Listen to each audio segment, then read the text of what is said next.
Following the September the 11th attacks in the United States, US authorities brought in far tighter regulations for security on planes, among them measures to keep unauthorized people out of the flight deck. Restrictions brought in worldwide, including strengthening of access doors to the flight deck.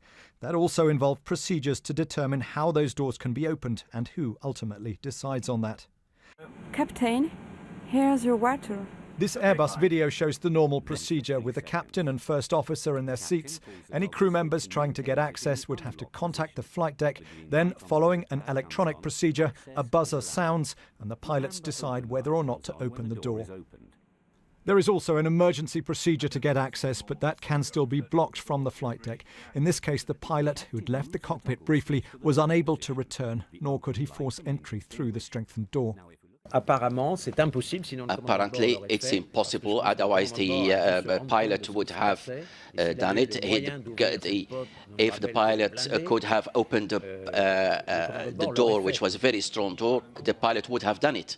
Lufthansa has said that with two crew on the flight deck, cockpit protocols do allow one of them to leave briefly, and that this is in line with German aviation rules. Some airlines would put another person into the flight deck whilst one pilot comes out. That's been done some of the time to make sure that they've got company and don't fall asleep, or if there's no medical problem, they can call the other pilot back. I can see that coming along as a standard procedure shortly. Other procedures that they may have to look at, as I say, may be looking at the psychological profiling of pilots. But the industry, I'm sure, will be starting to form working groups by next week, ready to look at this.